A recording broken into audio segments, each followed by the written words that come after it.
Hello, my name is Spencer, and in my podcast called The Dictionary, I literally read from the dictionary, but add in my personal comments and stupid jokes to make it more interesting. Episodes are family-friendly, short, and air every single day on basically every podcast platform. Come join me on this journey filled with edutainment. Hello and welcome to How Did This Not Get Made? This is the podcast all about the movies you never saw, the scripts that were never filmed, and the ideas that never even made it to the page. My name is David Spencer. My name is Daniel Kaka. And I'm Sami DeMonster.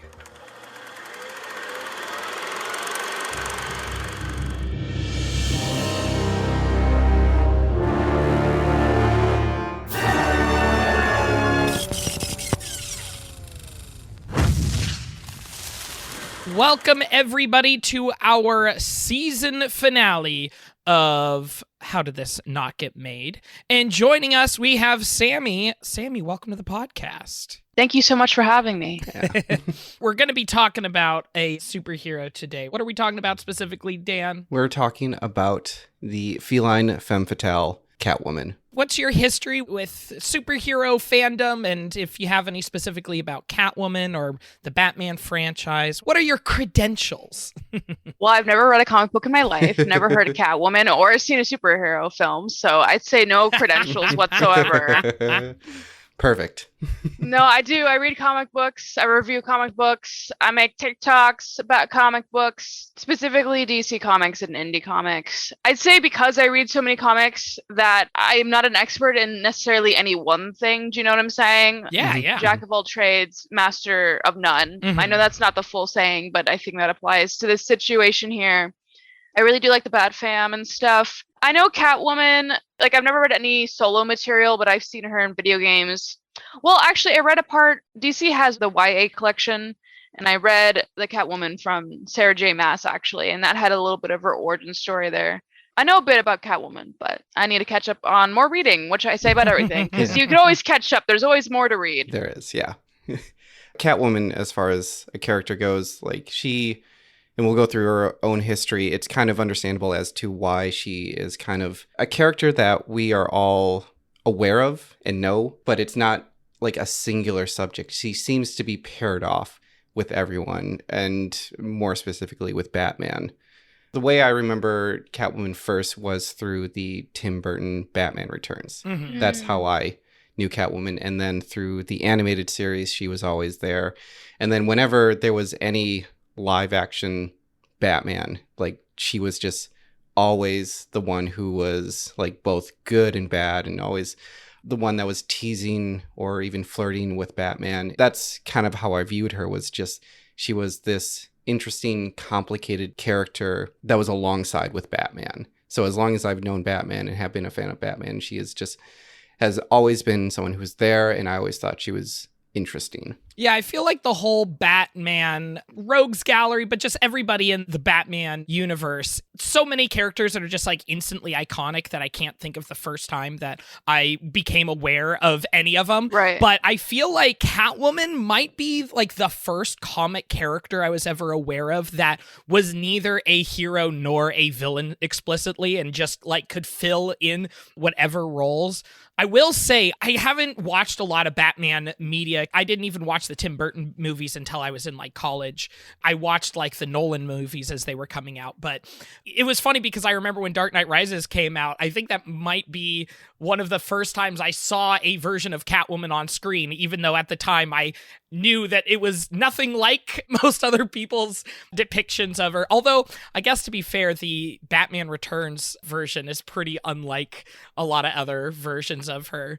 I will say, though, that now my favorite version of Catwoman in media is Harley Quinn, which that show just gets a million things correct. That show is just incredible for 1,000 different reasons, and Catwoman is one of them. Catwoman is so amazing in that show. 100% agree.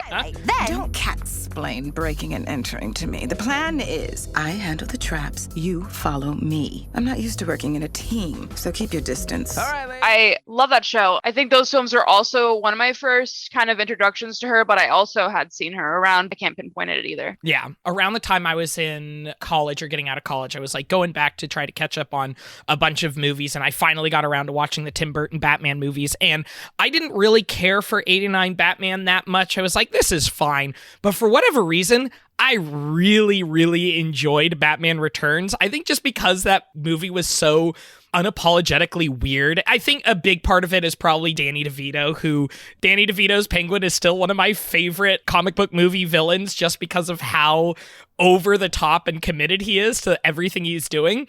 But Michelle Pfeiffer as well. Those two are just like, I am going to put every ounce of energy I can into this role and into this performance and just dial it up to 1,000. It was pretty fun. It works for me. Yeah. And looking back at it now and looking at Tim Burton's filmography, this is something that I bring up with Christopher Nolan when I discuss his Batman movies, where I say Christopher Nolan's Batman is the least Christopher Nolan-like films. Sure. Yeah. But when it comes to Tim Burton, the first 89 Batman is the least Tim Burton-like film, but Batman Returns is the most Tim Burton-like film that's out there. And I think that's why I myself gravitate more towards Batman Returns is just because I like Tim Burton movies. See, I'm not even a Tim Burton fan. Like, most of Tim Burton movies are not my thing, but for whatever reason, that movie works for me. I think the writer might actually have a lot to contribute to why you like that movie as well. Okay. While we're on this, I'm curious, Sammy, do you have a favorite media depiction, movie or TV show of Batman? Well, a lot of DC's animated movies are a pretty solid representation for Batman, I'd say. Mm-hmm. For live action, I don't think any of them quite perfected how I interpret Batman from the comics, Mm-hmm. I don't think that's a bad thing. Because something isn't loyal to the comics doesn't make it bad. Yeah. The Christopher Nolan ones are the ones I know, and I don't remember all of them either. I think I just rewatched the first one a few weeks ago, maybe. I have a really bad memory, especially with media. I could watch something and a year later rewatch it and not remember a single thing about it. It's a blessing and a curse because I get to enjoy things again for the first time. I loved Lord of the Rings growing up. I saw those movies so many times. I cannot tell you what those movies are about now as an adult. I literally don't know what those movies are about, and I love them. Mm-hmm. So I don't know what it is with my memory. Maybe it's the ADHD. I don't know. Again, I haven't really read a lot of comics, so this is just coming from opinions that I've heard other people express, but it seems like every live action version of Batman so far has been able to capture a piece of the vibe, but none of them have really done a good job of capturing the entire thing. Sometimes it swings too dark, sometimes it swings too campy, sometimes it swings too grounded. It seems like nothing is quite matched the tone. But honestly, I think that that's just something that when it comes to adapting comics at all, if I think about my favorite adaptations of any superhero thing, they almost all tend to be animated. I think there's just something about what you could do with animation that you just can't quite do with live action. It was Lionel when we did our Black Panther episode. He brought up something interesting about Batman. I can't remember if I actually kept it in the episode or not, but he said we can either have a really good Batman, but it's not a good Bruce Wayne, or we can have a really good Bruce Wayne, but not a good Batman. I think with Christopher Nolan, it's a really good Batman, not a good Bruce Wayne. I completely agree. Whereas Michael Keaton is a great Bruce Wayne. I don't really like him as Batman. Well, part of it is that he can't turn his neck when he fights, so it's not. Oh my god. That's so funny. Going back to Harley Quinn, Diedrich Bader's Bruce Wayne and Batman. The last one I saw was a big deep dive into Bruce Wayne's life. Yeah. And it was that was a crazy nuts. episode. incredible. That show is amazing. good. Yeah. I'm a huge Harley Quinn and Poison Ivy fan. I literally look at what's right to my left right here is Poison Ivy issue 4 from G. Willow Wilson right next to me. I just love them. Amazing. I have so many covers of them. I read almost everything Poison Ivy related. Awesome. Amazing. Well, should we get into the history of Catwoman? Let's do it. Selina Kyle, she had appeared first in Batman issue 1. This is back in 1940. And she was simply known as the Cat. This is also the same issue that debuted the Joker, although this is not Batman's first villain because that title goes to Dr. Strange, aka Hugo Strange. In the first 2 issues that she appeared in, she did not wear the iconic black jumpsuit, but was instead a simple jewel thief in street clothes. Even though she got caught by Batman, he let her get away. According to Bob Kane, he was the one who came up with the character and drew inspiration from Jean Harlow, Hedy Lamarr, and his cousin, Ruth Steele. According to Kane, he and Bill Finger wanted a, quote, friendly foe who committed crimes, but was also a romantic interest in Batman's rather sterile life. The character would give the comic sex appeal while appealing to female readers. My guess is that they wanted the readers and critics to stop questioning if Batman and Robin were actually together. Oh my God. So why the cat? I found a quote from Bob Kane, and, well, I'll let you marinate in what he said because it's not too great. But he said, I felt that women are feline creatures and men are more like dogs. While dogs are faithful and friendly, cats are cool, detached, and unreliable.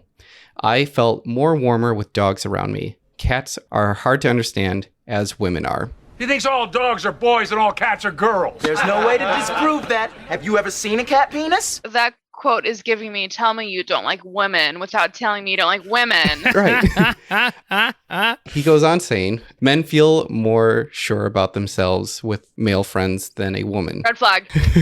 You always need to keep women at arm's length. Red flag.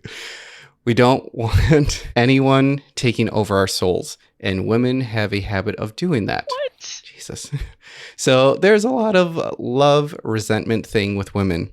I guess women will feel that I'm being chauvinistic to speak this way. Yeah. But I do feel that I've had better relationships with male friends than women. Red flag.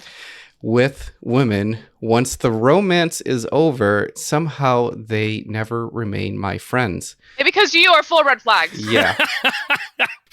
None of these women want to be friends with me. Yeah. Clearly women are to blame. Yeah. Oh my God. Oh, it's so much to unpack right there. It's a lot. I think people need to realize that just because you sexualize women does not mean you like women. Yeah. You need to like women in other ways. Like you need to like them as friends. Yeah. It's okay to be like a little bit queer. You know what I'm saying? Mhm, Like mhm. I'm queer. If you feel that way about men, you know, you give them a go. Give them a little kiss. See if you like it. Yeah. I don't know. I mean, I support everybody.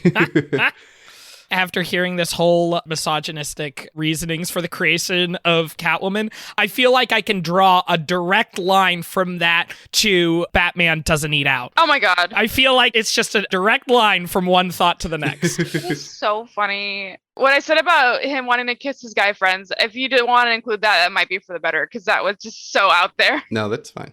When he says that I have better relationships with male friends than women, It sounds a little bit gay. And I mean that in the best way possible, because I'm very gay. it does. But that does not excuse to hate women. Yeah, that's true. He came up with 2 male characters who are just best buds living together, you know, just fighting crime. Talking about Batman and Robin. Yep. I always find it interesting people ship them. There's a huge age gap. Yes. There is a lot of age gap. Some of them are much closer, but like, yeah, there's usually a massive age gap there. I feel like if you were to ship Batman with anyone, it would be Gordon. Can I see Oh, that? yeah. Batman might be ambivalent towards Jim Gordon, but Jim Gordon is absolutely in love with Batman. Yeah. Yes. Yeah, I can see Especially in the that. Harley Quinn animated show. Also, doing some Googling while we're talking about this, apparently Catwoman was also partially inspired by Bob Kane's cousin. That's So- weird. I mentioned that in the beginning. Oh, you did? Okay, I Yeah. missed that because that also adds like another weird dynamic to it. Bro, you got to go see a therapist. Very much Oh so. my God. That's really weird. We're unpacking a lot here for Bob Kane on his behalf. So the dynamic of Catwoman and Batman were pretty much established from the start. She was a femme fatale who would flirt with Batman. Selena Kyle is a master of martial arts and stealth and was an equal match to Batman. She would continue to steal and take what she wants, while Batman found that it was his duty to try and reform her. Even though she is considered a villain, she differs herself from others by never killing anyone and never being outright evil. But it wasn't until Batman number 3, issue number 3, that Selina Kyle began wearing an outfit. But this is very different from the black jumpsuit. She wore a yellow trench coat and a red cape and sported a hyper-realistic cat head. That's scary. And this is the first time that she's ever referred to as Catwoman, although this is more like the Spider-Man thing because it was Cat-Woman. Oh. I'm sending everyone a link to a photo of what Catwoman looked like when she first got her outfit, so you can see what terror I am checking out. Oh, no. Ah! My God. I can imagine that at Halloween Horror Nights. It's terrifying. I really want to see that costume in like a modern live action movie. It would just look so bizarre. It'd be funny if they just got like a cheap Party City cat mask. Where would you get a hyper-realistic cat mask? Did she have to commission somebody? Did she have to like take a picture of her cat and bring it somewhere? Did she find like a really good prop house? You know, I have questions. I feel like she might have robbed a mascot. Oh, yeah. That makes the most sense. Yeah. It wasn't until 1946-47 that we would start to see a costume that had a closer resemblance to what we have today. She ditched the terrifying cat mask for a cat ear cowl, which was very similar to Batman's. She continued to don a cape, switching between green and purple. She first started with a blue and purple dress and then finally settled on a black dress.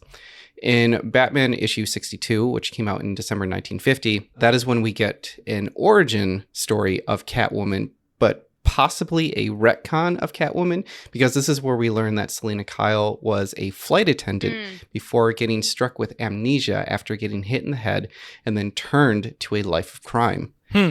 That story was then negated in The Brave and the Bold number 197, which came out in 1983, when Selina revealed that that was all a lie. Now, that's a very, very large gap, and I'm just going to explain that just a bit later. Oh, yeah. In Batman issue number 65, which came out in 1951, this is the first time that the Cat and the Bat team up. This is the first time that she actually used her abilities for good, but that wouldn't last long when she returns to criming in 1954 in Detective Comics number 203, when a newspaper article came out about the villains Batman had taken down, and then other crooks started making fun of her. So then she started going back to crime.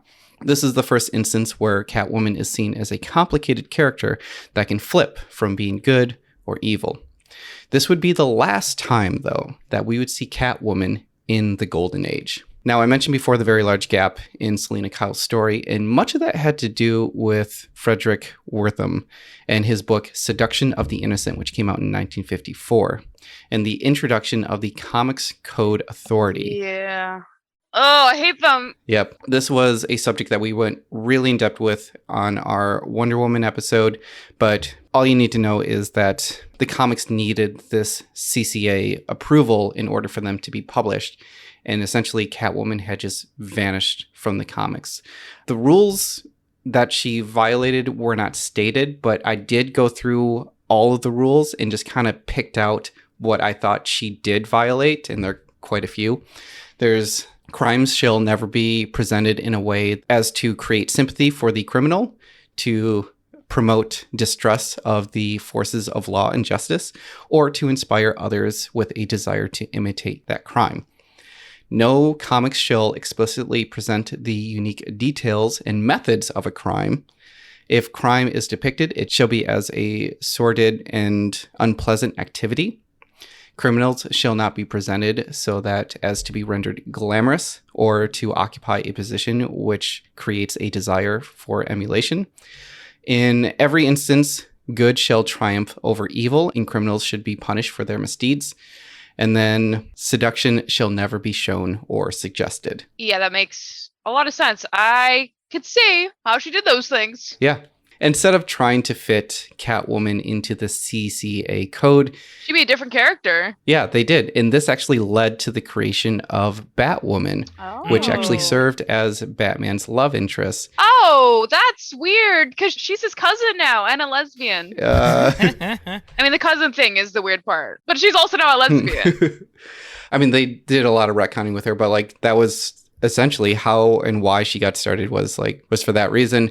This was also, they needed the dynamic of like having just girl in the comics for Batman, because Wortham was also going after Batman and Robin's relationship, claiming that it's going to turn the youths into homosexuals. So, Oh my god. Great. The Comics Code Authority, it's only American, right? I assume so. I think so. Both Marvel and DC were American publications. So, It's the comic version of the Hays Code, and I know the Hays Code was definitely only American. yeah. What's the Hays Code? A similar thing, but for movies for a long time, Oh. before they came up with movie ratings and stuff. It was something that finally started to get stripped away in like the 60s when like foreign films were starting to come over, which were not bound by that and did things like depicting criminal behavior as not explicitly evil and not to be emulated. Yeah. Because like a lot of the points that Dan was going over, it was like, oh, this is exactly like what film had at the same time. It's basically just like Interesting. copy paste. Yeah. They just applied it to comic books almost. Yeah. Learning so much. So Catwoman was given another life in 1966 when she became the main villain in the Batman TV series. Right. Yeah. She was portrayed by Julie Newmar in the first 2 seasons. The sonic beam in this gun can slice like a hot knife through the high-price spread. But I've reached an impasse. Shall I steal your voice or end your life? Whichever you decide, I'm sure it'll be the wrong choice. Lee Merriweather in the film. You're going to see the perfect crime when I get Batman in my claws. But most famously, Eartha Kitt in the 3rd and final season. Mm-hmm. How can Batgirl be the best anything when Catwoman is around? No best-dressed list is complete without the addition of the Queen of Criminals, the Princess of Plunder, yours untruly.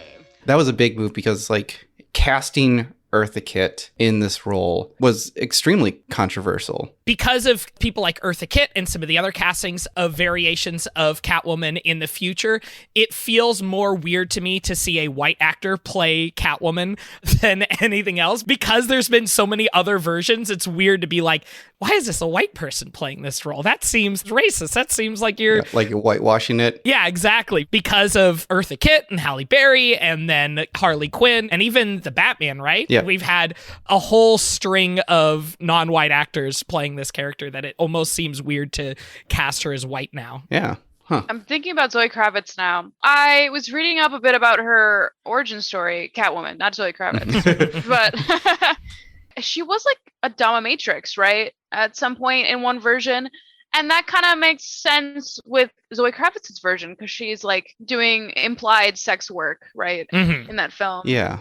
I mean, we'll go into it eventually, but like you do bring up a good point with like the Batman. I see so much similarities to Year One. Yeah. And how faithful it is. I've heard that movie had a lot of inspirations from Year One, which I've read a little bit of the first issue. I was pretty interested in it. I was like, okay, early Gordon, it's cool. Yeah. Gordon's story it's one of the best depicted in that and one of the most heart-wrenching. Oh, man.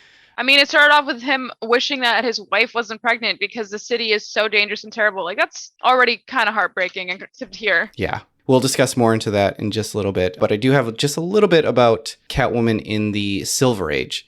So she did make a soft debut, so it wasn't like a big announcement. She actually appeared in Superman's girlfriend, Lois Lane, issue number 70 to 71.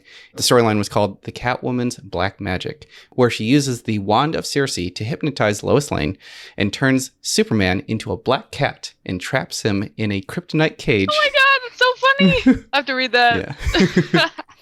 She would find her way back into various Batman comics, but she was put under the continuity of Earth 2, in which that's where a lot of like Golden Age superheroes presided. Oh, yeah. In this run, the reformed Selina Kyle gets married to Bruce Wayne, and they have a child, Helena Wayne. In DC Superstars number 17, which came out in 1977, Earth 2 Catwoman is killed after being blackmailed by a criminal. It is after her death that her daughter Helena takes up the mantle and becomes the Huntress. So cool. Yeah. DC was entering an era of creating a bunch of different universes and Earths. Catwoman appeared in quite a few of them, but the other Selina Kyle to take note of is the one from Earth B. Oh, yeah, Earth B. I know about that. Yeah, in which this Catwoman actually commits murder, which is unheard of. She's not supposed to kill.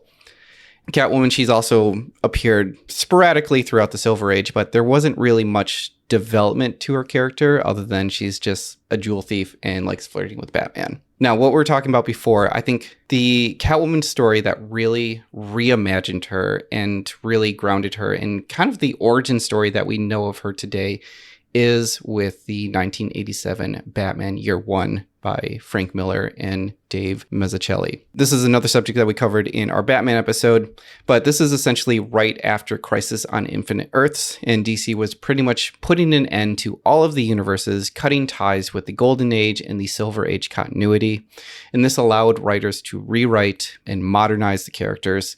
With Batman Year One, so much of what we see in Batman movies and TV shows, it basically just established who is Batman now. And we mentioned before, like, the Batman takes so much from Frank Miller's Year One. So in this graphic novel, Selina Kyle works as a prostitute in Dominatrix, which better explains the black leather bodysuit and the whip. She's in an outfit we're more familiar with, which actually closely resembles the Catwoman outfit that we saw in the 1966 Batman TV series. It has a cowl that completely covers the majority of her face. She loses the cape, but sports a tail and whiskers.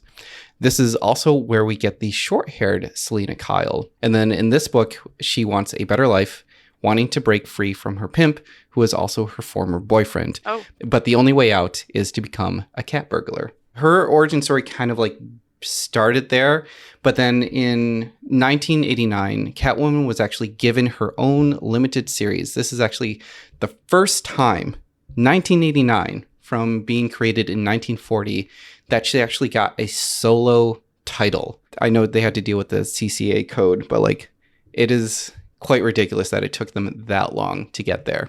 But the series was titled Catwoman, My Sister's Keeper. It was written by Mindy Newell and illustrated by J.J. Birch. The series explained Catwoman's story based on what was established in Batman Year One. And this established a lot of Selina Kyle's brutal backstory. Now, I do want to put in just a quick trigger warning here. There is mention of domestic abuse. So if this is not anything you want to listen to, you might want to just skip ahead. In this, Selina Kyle learns how to fight from a reformed boxer named Ted Grant after being severely beaten by her boyfriend and pimp Stan.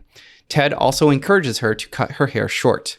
After her first encounter with Bruce Wayne, when he tries to fight crime, she has Ted, the former boxer, teach her how to use a whip. After watching Batman fight, she's then inspired to dress up like an animal herself. Using a cat suit that her boyfriend Stan gave her for work, she uses that to create her own outfit. She finally confronts Stan, beating him up and scratching a large cut onto his face. A nun, Sister Magdalene, or Maggie, witnesses this, and she believes that Selina is her long-lost sister. She tracks her down to tell her that their father had died approximately 2 months ago. Selina takes in Holly, who is an underage prostitute, under her wing and becomes a cat burglar to help pay their expenses. She uses the extra cash to make a real Catwoman outfit. Selina learns that Stan has then kidnapped her sister Maggie. Catwoman searches for Stan, and at the same time, Batman investigates Maggie's disappearance. Stan and Maggie are found in an abandoned theater where Stan is about to throw Maggie off of a catwalk. In the fight, Catwoman knocks Stan off of the platform just as he pushes Maggie off. Batman swoops in and saves Maggie as Stan falls to his death. Catwoman runs away. Selina reconnects with her sister at the convent. Holly reveals to Selina that she has been abused by a police captain named Edward Strunk. Selina goes to the police, but they do nothing about this, so she decides to take matters into her own claws and hunts him down to kill him. Batman stops her before she finishes the job. He explains that they are two sides of the same coin. Batman and Catwoman kiss for the very first time, and she wounds him, giving her time to get away. Selina leaves Holly at the convent, and she never returns. That is the first time that we really got a good, definitive origin story of Catwoman. That is crazy. Now, this is where I'm going to end her history. Obviously, the character has become a regular in the Batman universe, making appearances in nearly every live-action Batman franchise that's ever been released. She also has a great storyline in a few Batman comics, such as Hush and The Long Halloween. But I want to stop here because in 1989 is when we got Tim Burton's Batman. Mm-hmm. And then we have Batman Returns in 1992, where we see Catwoman enter the mix. I started doing research into Batman Returns. David, this is why I wanted you to rewatch the movie, is because I was just going to just try and skirt past this, but I had found so much interesting development stories about this movie where I was like, now I understand why I like this movie so much over the first Batman movie. And I should love the first Batman movie, but every time where I'm like, if I have to choose between the two, it's always going to be Batman Returns. So in the first version of Batman Returns, she nearly didn't make the cut because the villains that they first considered was going to be the Penguin, which was going to be played by Danny DeVito, which happened.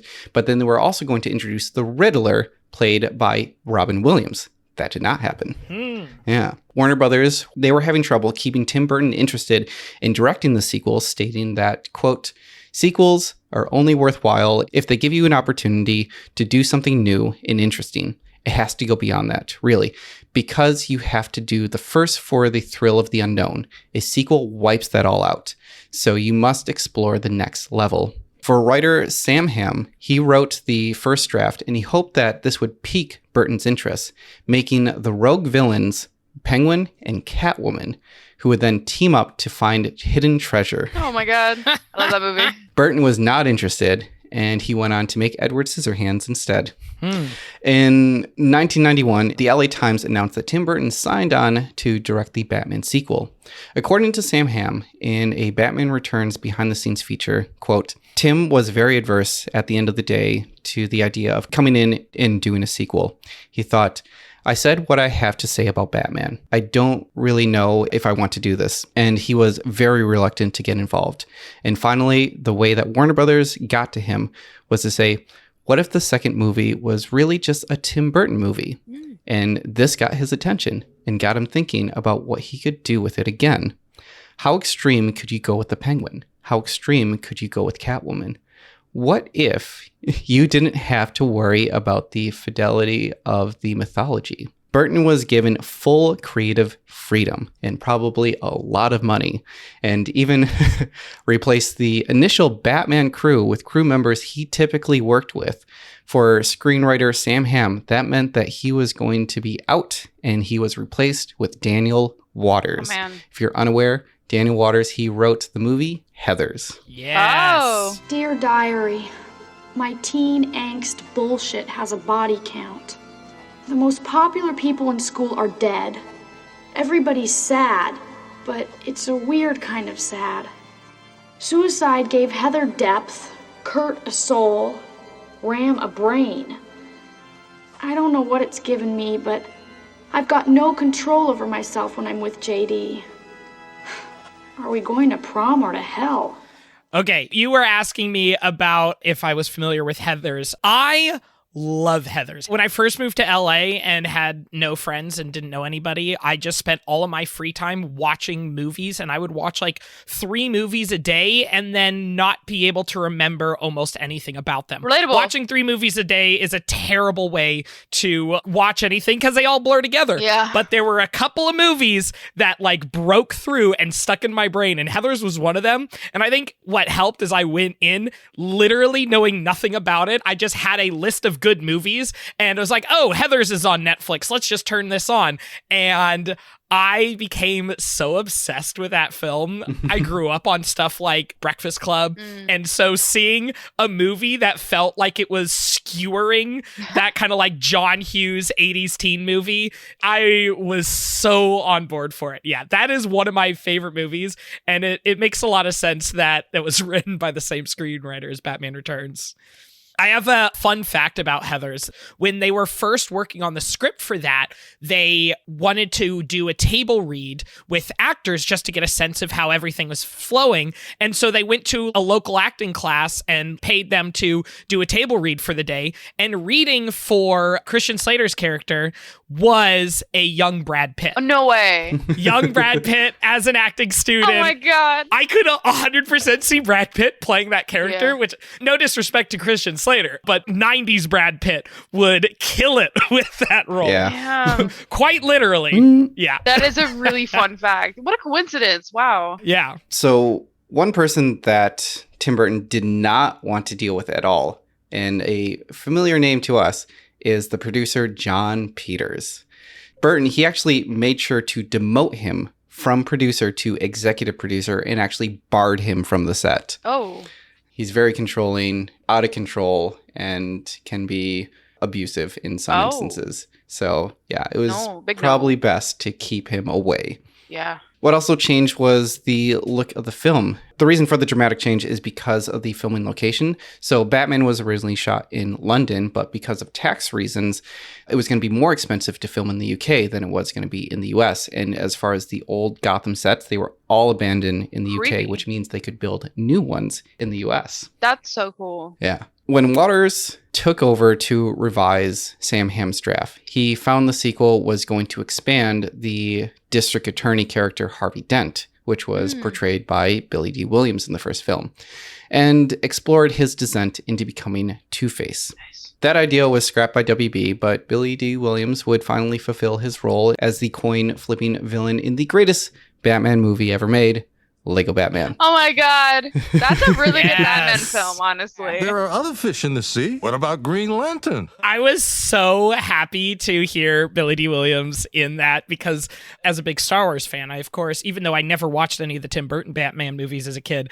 as a Star Wars fan, I knew what every single one of those cast members was doing at all times. And I was so excited to hear Billy D. Williams was Harvey Dent. Oh, but he never got to be Two-Face. So cool. His name is Billy D. Williams. Billy D. Williams. His full name is William December Williams, which Williams is incredible. Oh yeah, okay, yeah, it's the guy from Star Wars. Yeah, he's Lando. That is so cool. Such a great name. That's such a cool name. So according to Hamm, the executives at WB believed that the Penguin was Batman's most prominent villain after the Joker. Huh.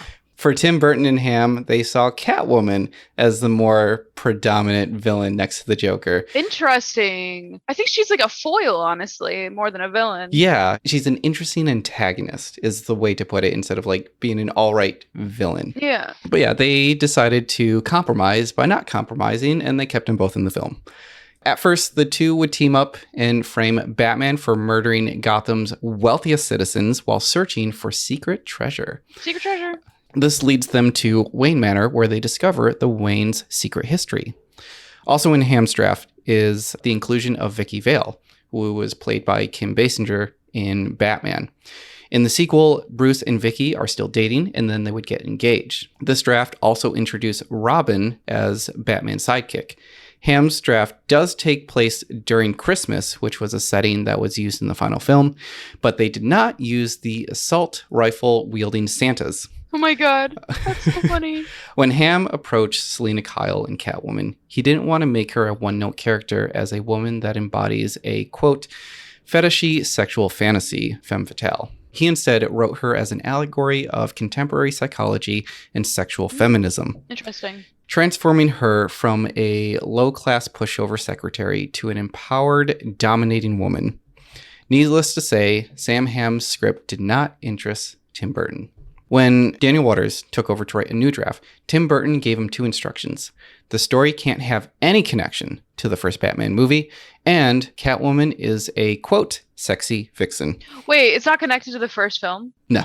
Is it the same actors? It's the same actors. The only plot point that they mention is Vicky Vale gets like 2 offhand mentions. Because she was in the first one, right? Yes. Yeah, so they kind of mentioned that Bruce Wayne used to date somebody named Vicky Vale, and that's the only events from the 1989 Batman that matter for watching Batman Returns. So I don't have to watch it? No. Batman Returns doesn't give you Batman's origin, but like Dr. Psycho says, we've seen it like 1,000 times. It's true, though.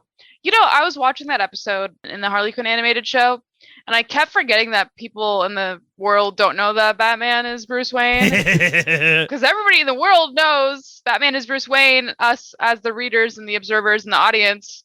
So I always forget that people in the world don't know it. Always a shock. Spoilers for Harley Quinn, I guess, but that moment where she puts it together is so amazing. Where it's like, whoa, shit, of course you are. I know. Yeah. How could Bruce be Batman? I mean, sure, he's the richest man in Gotham, so that explains all the vehicles, and he's always going missing at big galas when villains show up. Oh, okay, come to think of it, it's very obvious. Catwoman is bisexual, confirmed in the Harley Quinn animated series. I mean, we all knew. In Bombshells, she was hitting on Batwoman a bunch, but everybody in that comic is gay. It's kind of its own contained story.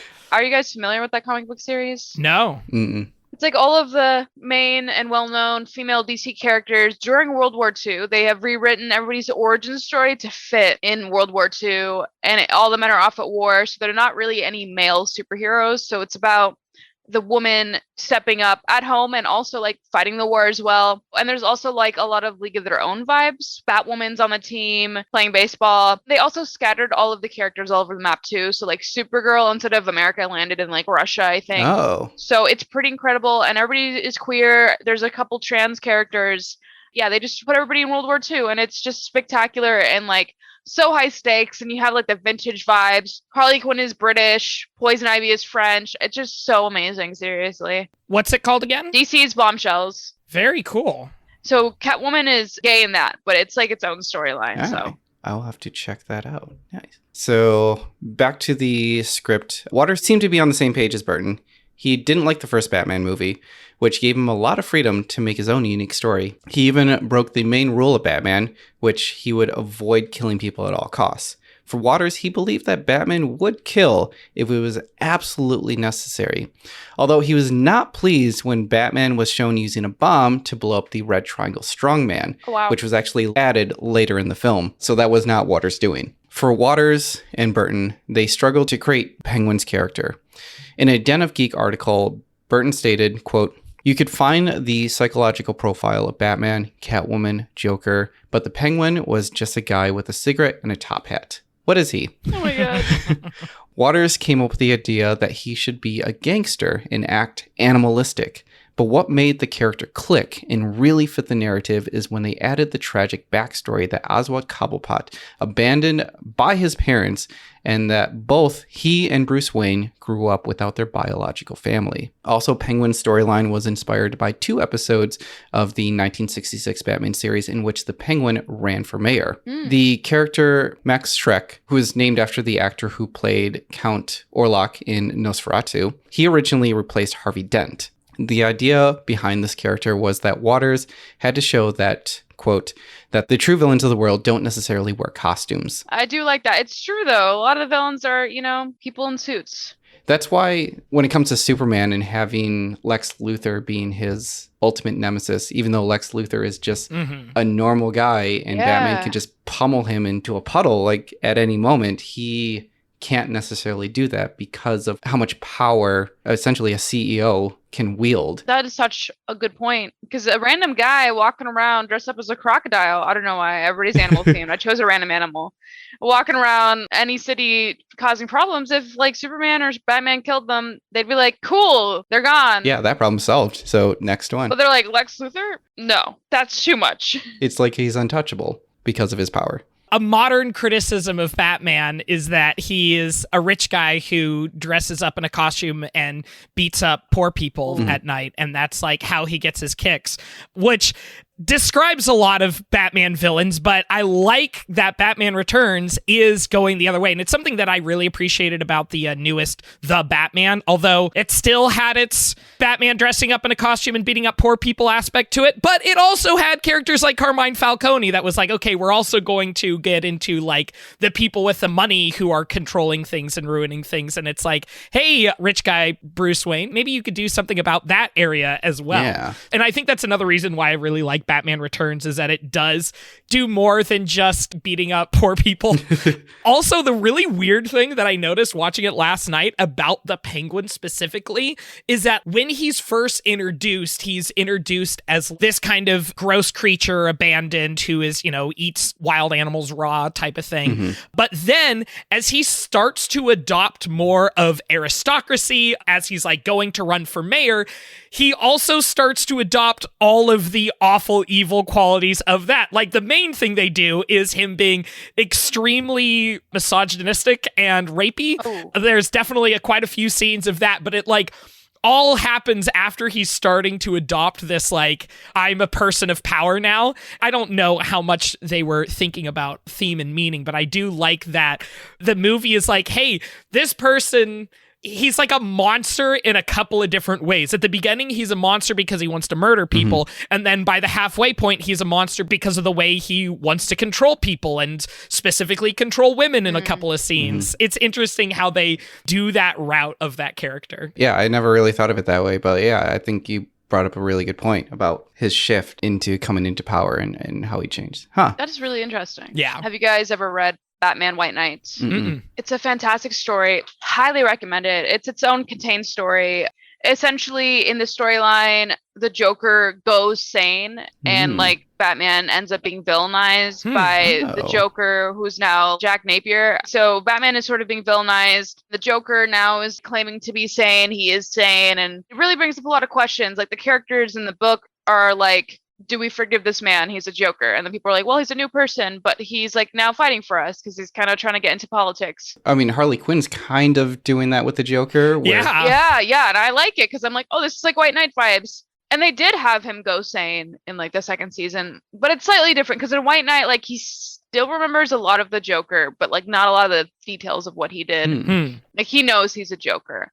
And he's really upset that Batman has mistreated him. So he's fighting him, and he's really mad at Gotham PD for allowing Batman to beat him up. But the story really raises a lot of points. A lot of people are like, Batman, if you want to save us and stuff, why don't you give us resources like police? Why don't you give us money to fix this and that, And it really kind of brings up the question of why can Bruce Wayne do more? For the most part, he fights the symptom, which is crime, instead of using his Bruce Wayne-ness, his money to fix the problem. Yeah. Huh. As somebody who doesn't really read comics, I do get the sense that this criticism of Batman is something that comics has actually been thinking about and writing about for a while now. And it's just now getting to the point where movies and TV shows are being hey, wait a minute, maybe we should think about what Bruce Wayne can actually do here.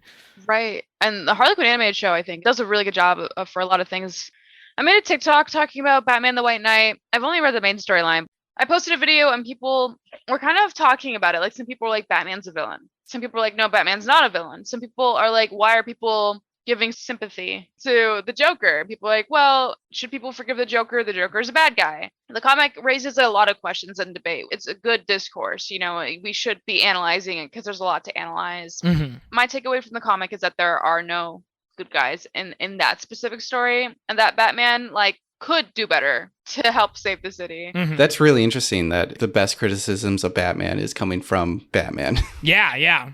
Batman the White Knight, super, super fun story. Really makes you ask a lot of questions. It's its own little universe. It's the what if in Marvel. It's Elseworld in DC. I will have to add that to my list of what to look for next time I go to a comic book store. So then with the script, I thought this was interesting that in the original version, or in a previous version, Max and Oswald were actually brothers. And Max was the favored brother, which is why he became a successful CEO. And then Oswald was just thrown into a sewer. But then they abandoned that. Shrek's look was modeled after Vincent Price, because of course it is. It's Tim Burton. But for Christopher Walken, when he approached the character, he was inspired by Sol Horrock and Samuel Goldwyn. Burgess Meredith, the actor who played the Penguin in the 1966 Batman series, he was actually supposed to cameo as Penguin's father, Tucker Cobblepot. But after falling ill, he was then replaced with Paul Rubens. For that Penguin, he's as crooked as a warped shillelagh. Now, which man do you want to run Gotham City? A man like myself who is always in the company of the law? Or a man like Batman who rubs elbows with the worst elements of this city. The myth of the cats having 9 lives was mentioned, but Waters and Burton, they never really thought it would be taken literally. And the studio actually insisted that this be a supernatural power that Catwoman then possessed. Really? Yeah. That she could be killed like 9 times? Yeah. Throughout the movie, there's like a countdown that she has where like she falls into a thing of kitty litter and it's like, that's another one. Or when she gets shot in the stomach and the chest, she's like, that's another one down. That's another one down. Oh my God. That's a fun and interesting concept to include in there. Wow. Right? But with so many main characters in the mix, you had Batman, Robin, Catwoman, Penguin, Max. Robin's character was then removed just to reduce the clutter. Originally, he was going to be a mechanic that fixes the Batmobile after Penguin destroys it. But let's not forget about repairing the Batmobile. There's security to consider. It's not as though we can take it to any old Joe's body shop, is it? Waters was okay with ditching Robin because he thought that, quote, he was the most worthless character in the world. Oh my God. Yeah. Although the role was cast with Marlon Wayans, they actually built a few of the sets that he was supposed to be in. They actually made a costume for him. They actually have a Robin action figure for Batman Returns. Although I will say that the action figure does not reflect the casting. It looks like just a generic Robin, but they actually have the logo of Batman Returns on the cover for it. Which Robin is this? It would have been Dick Grayson. So here's the action figure. Interesting. And who was cast as him? Marlon Wayans. I'm so confused. That action figure looks nothing like the actor. Yeah, like I said, the action figure did not reflect the casting at all. It just looks like they just made a generic Robin and just slapped the Batman Returns logo on it. So yeah, he's still getting residual checks for signing that deal. That's good. Which is pretty nice. He didn't have to do anything. Waters wrote his draft with no budget in mind, doing whatever he wanted, and he ended up writing a 160-page first draft. Had this film been made with no changes to it, it would have cost Warner Brothers $400 million to make. My God, wait, how much was it? It's estimated anywhere from $50 to $80 million. That is a huge difference. That is a massive difference. So yeah, cuts had to be made. The scenes had to be more character interaction focused to help move the plot forward without costing the studio any more money. Tim Burton, he actually put in some requests to make changes to the script, but Waters was then refusing to implement a lot of the changes that Burton wanted. So then Burton then replaced him with Wesley Strick. Oh, wow. Third replacement, third person. Yeah. But he wrote Cape Fear. Strick's changes were relatively minor. He lightened the tone. He streamlined a lot of the dialogue. The biggest change that he made, which was actually just a note from a lot of the Warner Brother executives, was that Penguin needed a master plan.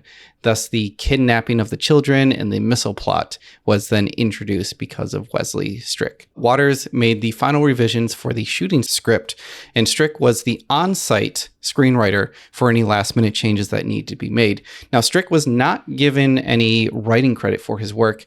My assumption is that he didn't actually contribute enough to the story like Ham and didn't contribute enough to the new draft like Waters did. So according to the Writers Guild, you actually need to write at least 33% of the script in order for you to be credited. Wow. For casting, Bruce Wayne was already figured out. That was Michael Keaton, although he did request for his pay to be doubled from $5 million to $10 million. Wow. For Penguin, Tim Burton initially wanted Marlon Brando. Oh, I don't like that. Warner Brothers did strike down that decision. My guess is that Warner Brothers knew how difficult he was to work with, and they just didn't want to deal with that. I don't know who this is. Marlon Brando, he was the most famously the godfather of Vito Corleone. Late in his career, like by the time it got to like the late 70s and 80s, he was famously difficult to work with, in large part because he had such a massive reputation at that point, especially in the 50s and 60s. He was one of the biggest actors, and then The Godfather just like cemented him as like one of the biggest legends in Hollywood history. But then he just became so difficult of like his demands on set, of not learning lines, of insisting weird character changes. Probably one of the most famous stories of him being difficult to work with is the movie Island of Dr. Moreau. It's this movie that is now a pretty famously terrible movie where he's like this mad scientist making these half human, half animal creations.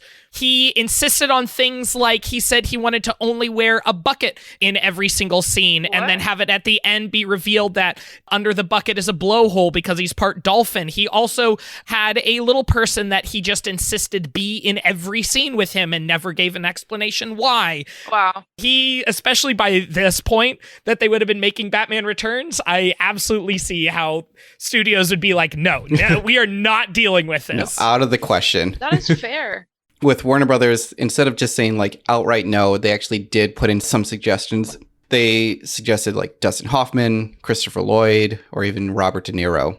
It wasn't until Waters wrote the character to be a deformed human bird hybrid that the obvious choice then became Danny DeVito. Yep. I am not a human being! I am an animal! Cold-blooded! Crank the AC! Wait, so he's part bird in the movie? He's not part bird. It's kind of like implied that he's just born deformed because like the movie starts with you hear the birth off screen and somebody screaming at the way he looks, and then later it's revealed that he's got like this long hook nose and his hands are deformed to be more like flippers. It's not that like he is half bird, but he's just kind of like a deformed person to look that way. Yeah. But the amazing thing is like Danny DeVito goes for it so hard. I mean, Danny DeVito is just a treasure and always puts 110% into every role he does.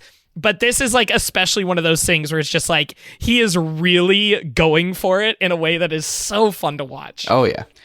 Now, Danny DeVito, he was hesitant on actually taking on the role. And the person that convinced him was a former Batman villain, Jack Nicholson, which is a good friend of his. To help Danny DeVito get into character, Tim Burton he made a painting for him, and it was of a deformed child who was sitting in a cage, and the caption read, "My name is Jimmy, but my friends call me the hideous penguin boy." That is literally so extra. Yeah. Wow. Here's a painting. Here's your character description, a painting. I mean, it's pretty helpful. It's a good tool, I'm sure. Yeah, it's just so funny. Like, he had to sit down and like, I'm going to paint something for him. I hope he likes it. So casting Catwoman ran into multiple roadblocks. The first actress was Annette Bening. She was in The Grifters. She's also probably most known now as Dr. Wendy Lawson in Captain Marvel. When she got pregnant, that's when she was dropped from the production.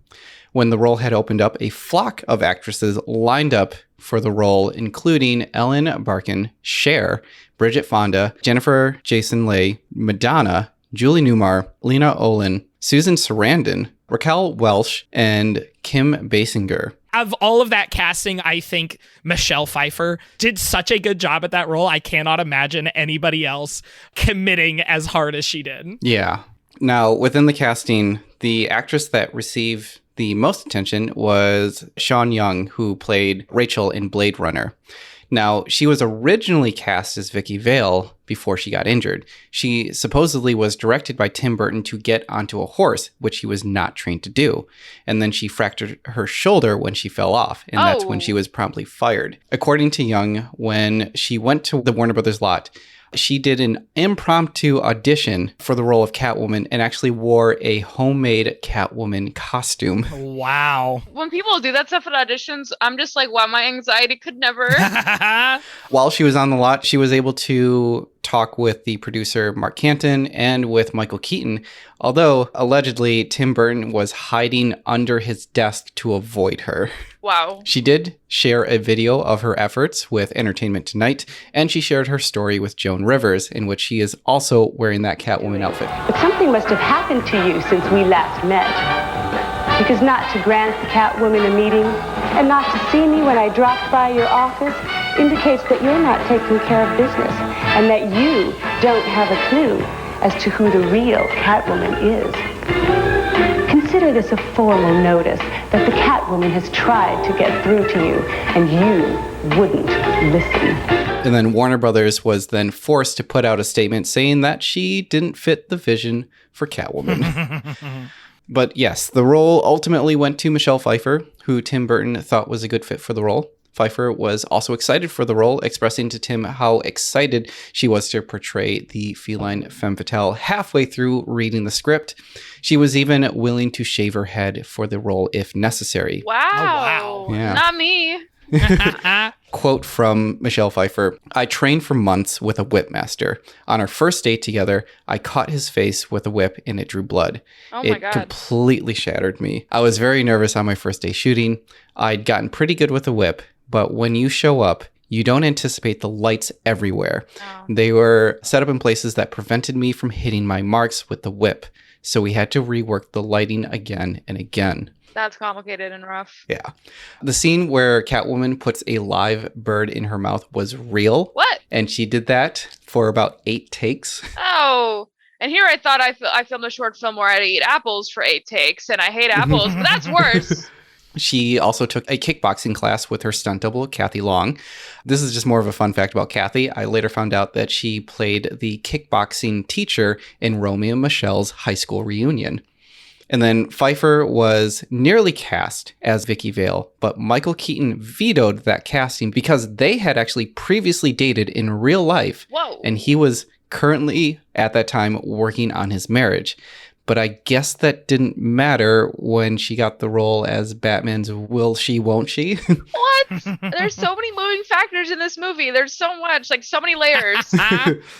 In the original ending, Selena dies when she kisses Shrek with the exposed power cable. Oh my God. I have to explain that a little bit better for Sammy, because it's literally that Max Shrek, the villain pulling the strings behind the Penguin, who's the rich guy played by Christopher Walken. The movie ends after she's been shot a couple of times and says she's got 2 lives left. She goes up to him, holds a taser in her mouth, turns it on, and kisses him while the taser is on between their mouths and holding an electrical cable behind her to shock them both and shock him to death. And then she disappears, and it literally has a shot of full Tim Burton creature effects, like mummified face, Christopher Walken afterwards. It is bonkers. It's a bonkers death scene. Yeah, yes, it is. Is it in the final one? Oh, yeah. That's how the movie ends. Oh my God, that's so funny. I need to watch this movie. 2 lives left. I think I'll save one for next Christmas. But in the meantime, how about a kiss, Santa Claus? It's so weird, but in the age of superhero movies feeling like they have to be interconnected and be talking about a big universe, it's really refreshing to see a movie like Batman Returns that is just like so singularly bizarre, but isn't trying to be part of anything else, barely trying to continue what it's a sequel to. And it's just weird. It's great. It's weird and it's fun. It's great. Yeah. Yeah. Although I will say there is a lot of like weird misogyny in that movie that the movie sometimes is criticizing, and sometimes it's like, I think you're just being a misogynist right now. I mean, that's a movie from the early 90s for you. Yeah. One of my favorite jokes in Batman Returns is when Penguin is giving the speech, and then all of a sudden, like, you hear back when he's being exposed as like, oh yeah, being corrupt, and they start throwing tomatoes, and he's hiding behind his umbrella, and he's like, Why is there always someone who brings eggs and tomatoes to a speech? You know, maybe I should start bringing tomatoes to a speech. Yeah. Just in case. In case I don't like what they say, I'll have a rotten tomato ready to throw. Yeah. So, yeah, that was originally how it was going to end. She was going to die with Max Shrek. But the final shot where Catwoman is looking up at the bat signal was filmed actually as a pickup shot 2 weeks before the film premiered. Wow. Michelle Pfeiffer wasn't available to film, so Catwoman was actually performed by a stand-in instead. And the reason for the change is because Catwoman performed so well with test audiences that WB decided that it'd be better to keep her alive. And with her being alive, that means that there was a chance for a spin-off. So be sure to tune in for part 2 of our Catwoman episode, where we go through the synopsis of the Michelle Pfeiffer Catwoman spin-off. All right. Well, thank you, Sammy, so much for being on the podcast with us. Yeah. Thank you so much for having me. I appreciate it. If people want to find more of your comic reviews or your comic TikToks, where can they find all of that? I'm on Instagram, Twitter, and TikTok as Sami DeMonster, so SAMIDE Monster. And then I have a website called The DeMonster, where a bunch of people write about nerdy stuff they like, reviews, articles, interviews, lots of fun stuff. Awesome. We'll definitely make sure to link all of that in the podcast description.